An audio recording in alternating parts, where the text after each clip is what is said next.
తెలంగాణలో బీఆర్ఎస్ కాంగ్రెస్ పార్టీలకు BJP phobia పట్టుకుందని ఆరోపించారు కేంద్ర మంత్రి కిషన్ రెడ్డి. రెండు పార్టీలు తమ పార్టీపై అర్థం పర్థం లేని ఆధారాలు లేకుండా మాట్లాడుతున్నాయని ఆయన మండిపడ్డారు. తమ పార్టీ బీఆర్ఎస్తో కానీ కాంగ్రెస్తో కానీ కలిసే ప్రసక్తే లేదన్నారు. తెలంగాణలో ఎప్పుడు ఎన్నికలు వచ్చినా స్వతంత్రంగానే పోటీ చేస్తామన్నారు. ముఖ్యమంత్రికి ఆయన ఇష్టారాజ్యంగా ఈరోజు ప్రతి ఒక్కరు భారతీయ జనతా పార్టీ మీద ఆరోపణలు చేసేటువంటి ప్రయత్నం చేస్తూ ఉన్నారు. కేటీఆర్ ఏమంటాడు, కాంగ్రెస్ బీజేపీ ఒకటి అంటాడు. రేవంత్ రెడ్డి ఏమంటాడు, టీఆర్ఎస్ బీజేపీ ఒకటి అంటారు. ఒక విచిత్రమైనటువంటి మానసిక వ్యాధితో రెండు పార్టీలు బాధపడుతూ ఉన్నాయి. ఈ రెండు పార్టీలు మానసిక వ్యాధి బీజేపీ ఫోబియా రెండు పార్టీలకు పట్టుకుంది.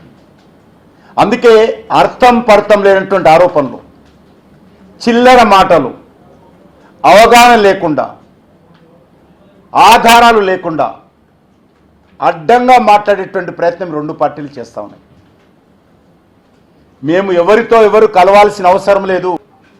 గతంలో కలిసి కాపురాలు చేసి ప్రభుత్వాలను నడిపారు, ఎన్నికల్లో పొత్తు పెట్టుకున్నారు, మంత్రి పదవుల్లో కొనసాగారు మీరిద్దరు.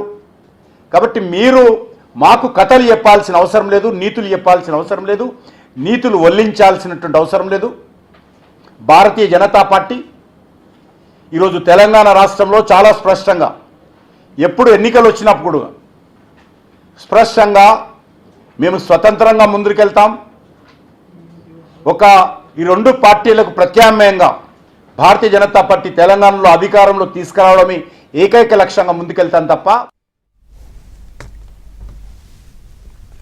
నేపాల్లో జరిగినట్లు భారత్లో మంత్రుల ఇళ్లపై దాడులు జరుగుతాయని కేటీఆర్ అనడం దేశద్రోహం అన్నారు కేంద్ర మంత్రి కిషన్ రెడ్డి. అక్కడ జరిగినట్లు కోర్టులపై దాడులు జరగాలని కేటీఆర్ భావిస్తున్నారని ప్రశ్నించారు. ఇక్కడ అంబేద్కర్ రాజ్యాంగం ఇక్కడ అమలవుతుందన్నారు. దేశంలో సమర్థవంతమైన నాయకత్వం ఉందన్నారు. ఇంతకంటే దేశద్రోహము ఇంకొకటి ఉండదు.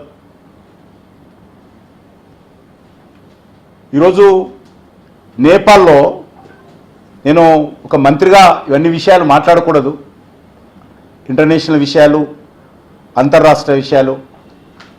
కానీ అక్కడ జరిగినట్టు సుప్రీంకోర్టు మీద, పార్లమెంటు మీద, ప్రధానమంత్రి ఇంటి మీద, మంత్రుల ఇళ్ల మీద, న్యాయస్థానాల మీద దాడులు చేయాలని కేటీఆర్ భావిస్తున్నారని మాట్లాడుతూ ఉన్నాను. కాబట్టి ఇంతవరకే వదిలేస్తాను. ఎవరైనా సరే, మనది అత్యంత ప్రజాస్వామిక దేశం. డాక్టర్ బాబాసాహెబ్ అంబేద్కర్ అన్ని రకాల హక్కులు, అధికారాలు దేశ ప్రజలకు ఇచ్చారు. గతంలో కూడా అనేక సార్లు వాళ్ళు అనుకున్నప్పుడు అన్ని రకాల మార్పులు చేయడానికి ప్రజలకు అధికారం